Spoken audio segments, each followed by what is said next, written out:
Izak Kaufman, tape 4. So how long were you in Germany after the war? I was till 1949. And did you do anything else that was worth mentioning in addition to selling coffee? No, I didn't do too much learning. I didn't go to school. I just lived from day to day. I was hoping when I leave Germany, and then I'm going to start, my life will start again. Did you get any assistance from anyone while you were in Germany?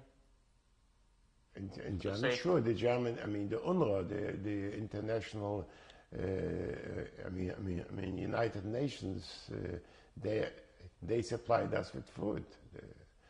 In a little bit, the Jewish agency also somehow supplied. Okay, so you came to Baltimore, and who did you live with? When I came, then I had to rent an apartment, a room. I mean, I lived in a few places. And then when I came to Baltimore, the associate took me over, and they supplied me for the first few months till I got a job. They helped me. They gave me a certain amount of food, a certain amount of cleaning, and until I was looking for a job, it's not easy, because the only little trade that I had is be with hard candy, but here in America it's a different system. So I only became a helper, and I worked for a while in this profession, and then I worked in Lavendale in the kitchen. I worked, and then I worked for a clothing shipping clerk, and then I became a salesman from health and beauty, and then I went in, and I used to drive a taxi cab part-time also. And then 1954, I went in the business, in the health and beauty business. So. And when did you meet your wife? My wife, that's another. When I build it myself up, that's hard. It's going to be hard for me to be married to an American girl, because special thoughts at that time, I was happy, and that sudden I wasn't happy. I remind myself all the past. I couldn't believe in myself. How can a person who never went through this to be able to understand you? So I was afraid to marry an American girl. I was looking for a European girl. But somehow I didn't meet the right person. When a cousin of mine came to Canada, cousins came to Canada, and she came to marry a Canada boy. So when I went to a wedding, and I asked her, do they have girls in Poland? So she said that's a lot of girls, and she even said, I have a girlfriend, which I think she would be interested. In the meantime, she wrote to her mother back to Poland, which she is my cousin, and I wrote a dissertation. The reason what I would be interested to marry a Polish girl. So she sent me a picture of my wife, and then I decided to go to Poland. When I came to Poland, 1942, in 1962, I came to Poland, and my wife, I sent her my picture, she sent my picture, and my cousin told her about me, and my cousin wrote me about her, whatever she knew about it. Here in America, I was not looking to marry a younger wife for me. I would never have married, but somehow, for a European girl, I overlooked it, because my wife is about 14 years younger than me.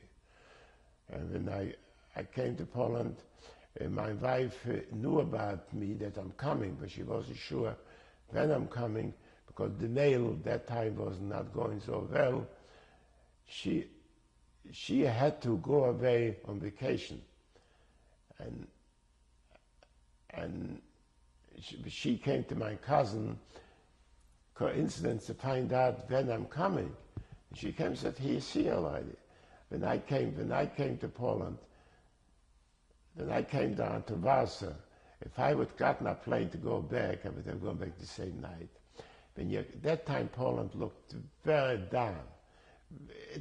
When you come from here, the lights, everything shining over there, it was so. I met my wife on a Monday night, and Monday night and Tuesday night, and the third, then I went to her house, and then I wanted to go to see some people in Poland, and she offered to go along with me on the ride. And during the ride, I proposed to her, the third date. See, you can be happy not knowing your wife that long. So how did your wife's family survive? They were in Russia. Her father didn't survive. Her father was in Russia, and the Russian soldiers took him down from the train during the German-Russian war, and I mean, she doesn't remember. She was a kid. She doesn't remember. Does she have siblings that survived? No, she has no. She's the only child for her father. She has siblings. Her mother remarried. She has two brothers. I see. So you came back with your wife back to No, it was not that simple. When I went to Poland, I prepared myself in case if I meet the right person. So I took along letters from the senators in Maryland to the American ambassador. Ambassador should help me if I get married to get for my wife a visa. And after and also I make sure I should get a letter from a rabbi that I'm single. I prepared in case because those things nowadays they have fax machines and tell them this and those. So when we met and we decided to get married, I came the official engagement. I came the 8th. The official engagement was the 17th of January. It was 9 days.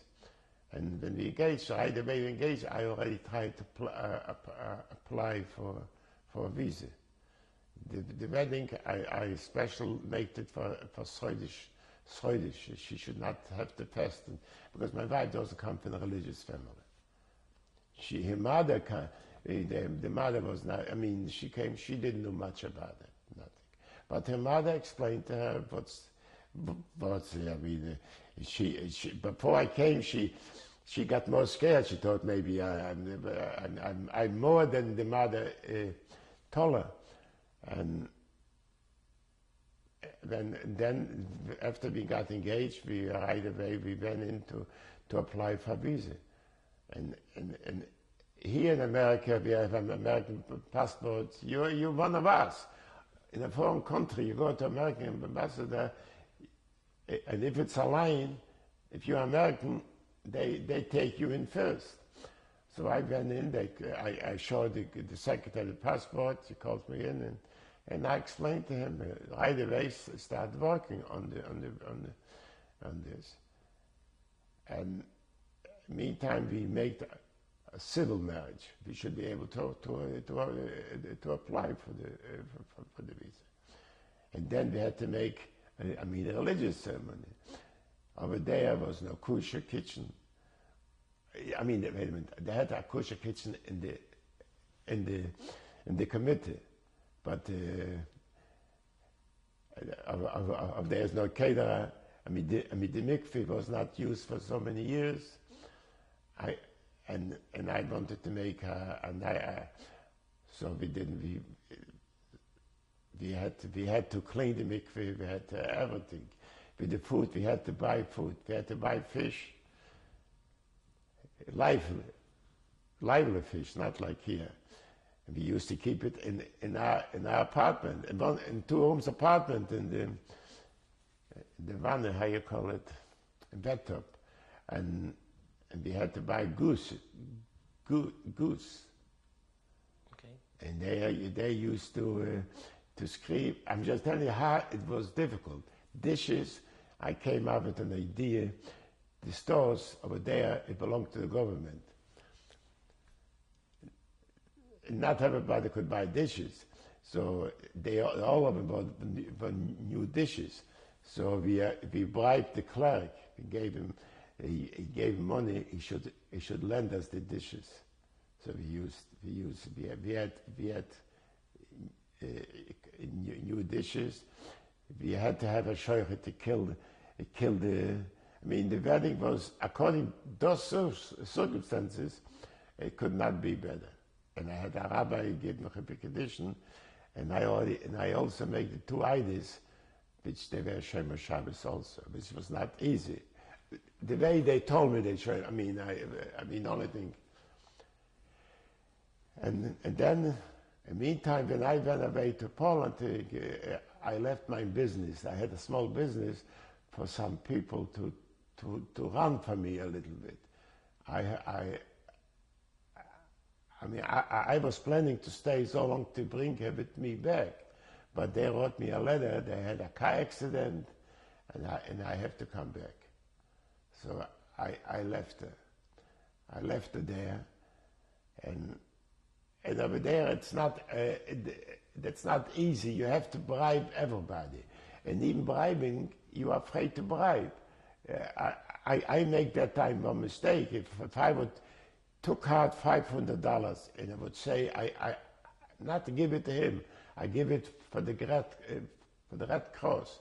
Yeah, I was talking to him. I told him the whole my life story, and I'm willing to give you $500 for the Red Cross that you should help me. I should get the papers easier.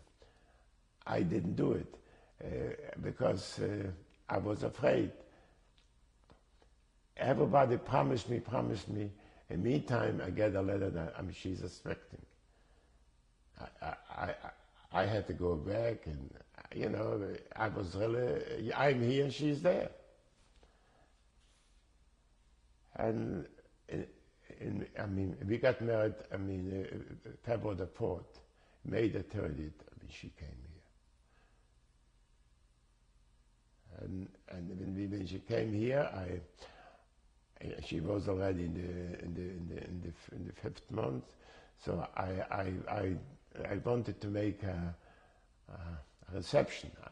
I had a lot of friends and I had customers, and I knew if I don't make a reception to meet her, every night I'm going to have company. It's going to be worse, And she started, So I also with Rabbi Herzberg, he helped me out. We decided to make not a sit-in, but a buffet reception, and we made it as a reception, and we invited our friends to meet it to get over with it, because we were afraid it's going to be. That was May, and I had very to struggle. The business was very hard. I started off with nothing, and when you said, I didn't have no capital. The little capital that I had didn't it wasn't nice. I owned it. I had to struggle very hard. And my son was born in December the 9th. We lived in an apartment, and he was a very bad baby, let's say, a colic baby. He was crying day and night. It was very hard for my wife. The neighbors one neighbor gave a hard time. When he was crying, they used to take a stick and hit him in the ceiling. When he was sleeping, they did the same thing. We had, also the neighbors called up the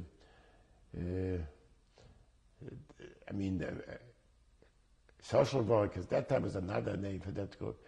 At one time, a social worker, she called up and said that that's a baby, and my wife abuses the baby. So that time was a woman came with a uniform, and my wife didn't speak English. Everything, she was very, very scared. She thought she could come take away the baby. And when she came in, she saw the baby. She said, the baby looks to be a healthy baby. It's clean and everything. And but this went on for a while, and that neighbor gave trouble. I went to the police. The police said and also used to call. When you pick up telephone, used to hang up. One time on a Saturday, it got me so I had no choice. I had to answer already. It hung up. Finally, I went one time to the police, and I kept complaining. Nothing happened. When my wife left the carriage in the hall, they put garbage in the stroller. They gave us and we couldn't move out because we had a lease. The landlord wouldn't release of the lease. During that time, the landlord, which I had the business, forced me to buy the property. The property was $4,500, but I didn't have the money. I didn't know if I do right or wrong. I was not in a good mood anyhow. I come home, the baby he's crying, and they keep on knocking. At that time, I took a piece of wood with a hammer, and I kept knocking on that wood.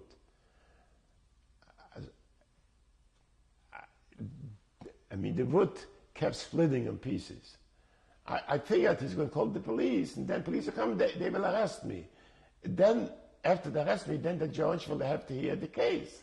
Otherwise, they said that they can do nothing for me. Then the police came.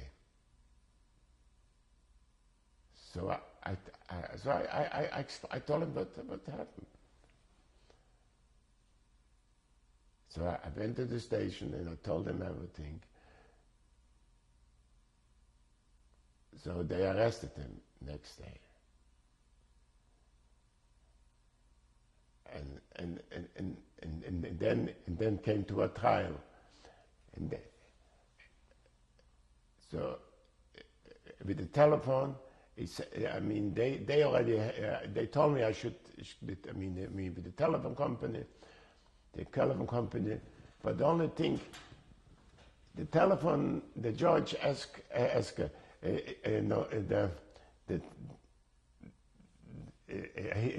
he was arrested, and he said he didn't call. The judge said he's the one which the telephone wasn't his name. So, but he asked my wife, was she home during that day? She couldn't speak English. She said she doesn't know about it. She didn't say no. So the judge said, I can do nothing for him. The only thing, you can swear out a warrant against his wife. So I told the judge, I said, I'm trying English that time, Your Honor, I'm not looking for nothing. I'm just looking, you should leave me alone. And after that, it stopped. So I was in the business. I used to get up early in the morning and used to come home late in the night. In the morning, I used to make out the orders. And during the day, I used to go out for orders. I didn't see too much of my children in the beginning because I had to work 18 hours a day. And then 2 years later, my other child, my daughter was born, 64. And I mean, she compared to my son, she was a good baby. And then 1966, my younger son was born. And it got a little easier later on. And then 1969, my youngest daughter was born. What type of education did you give your children? My children I kept pushing them. My children, my older son has a master in business. And my daughter has a law degree. And my younger son has a master in business. How about their Jewish education? Jewish education. My older son went to YU. My younger son to YU, and my daughters to Stern College. They both went to Stern College. And how did your wife adapt, to the country? She adapted. The only mistake I make, I shouldn't have brought my in-laws here. That's the biggest mistake that I did. I make that, and it's not only I was the one who was the instinct to bring him. My wife didn't. I mean, she didn't say no, but she was not pushing me. I was the one who pushed me. When they came here to America, they met some of my friends, which they were already well up. And I was still a hard-working man, so she thought that I'm good for nothing. How this is. They expected they come in. I'll put them up in Rockefeller Center, whatever it is. That's a mistake. It still bothers me. It's already almost 32 years. So when did you bring your in-laws here? They came and my daughter was, it's almost 32 years. It's going to be 32 years. So when did you come to this community right here? Bring me to this neighborhood? Yes. I used to live in Liberty Heights, on Forest Park section. From there, I moved to, I moved to, also the neighborhood started changing and we needed a bigger, so I moved to Buxford section. My first house I paid was $14,500. It was a small house, and I mean it was a quiet neighborhood. Also, I moved. I was looking where to move. Excuse me. I moved because I wanted to be close to Rabbi Herzog Shul, and he bought that place, that building to make the shul. So I wanted to be close to that shul. And that's what I moved 1968. Through all your experiences, how has that affected your identity as a Jew? In the long run, I'm a Jew because my father was a Jew. I don't want to think too much for my pastime. If I saw what happened, and God saw that happen, so I'm trying to push away from myself, not to think too much about it. Therefore, I gave my children the best secular Jewish education. I pushed them. I pushed them to I want to give them what I didn't have it. We didn't have much vacation. Me and my wife, we gave all our lives for our children. And we gave them things that I always kept saying, all parents means the best for their children. But every parent thinks, some parents, this is the way and this is the way. But my children, when they became 16 years old, I gave them a checking account, American Express. I told them only to use it when you need it. When they asked me for money, whatever I could, I always gave it to them. Even my younger son, I had to give more what he asked because he changed now. But that time when I was younger, I had to give him more than he asked. We gave him. I mean, they belonged to the Bnei Kiva here. I mean, we tried the best. Talking about the Holocaust, I never talked with them. But it's only in the last few years, because my way, I didn't want it. They should suffer. If when they went to school, again like other parents, I didn't push them to work. We tried to pay all the bills. They should take advantage of every minute. Some other parents think differently. And in the long run, maybe I shouldn't say it, don't kid yourself. If you give a child more, you think he's a better child, you give him less. It doesn't work out this way. They are good children. I'm not complaining. But the other children, if you don't give them that much, they're the same. They're the same. Okay. Is there any particular thing that you want to say to kind of sum up your feelings? I'm feeling I'm thankful. For the Jewish, for the people in Baltimore when I came, they helped me out. Especially the Jewish agency. I tried to already that. I tried myself to pay back more than that, and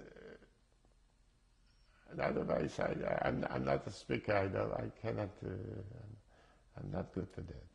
Okay, let's end the tape here, and we'll show some of your pictures of your family.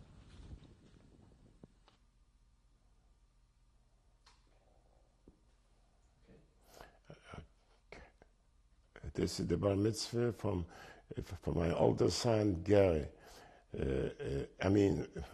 For my younger son Israel. The picture was taken in 1980.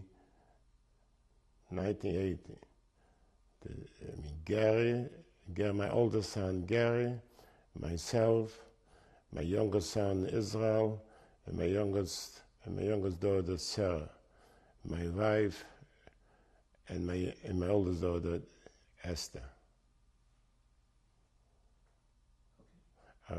This picture was taken in 1986. This is my youngest daughter Sarah, and my oldest son Gary, my youngest son Israel, my oldest daughter Esther, myself, and my wife.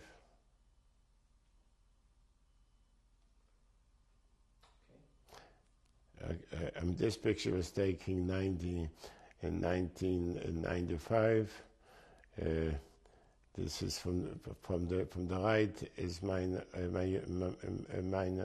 grandson Arye Sasson, my granddaughter Eliana Kaufman, and my granddaughter Talia Sasson, my grandson Barak Kaufman, and my grandson Yeshua Kaufman.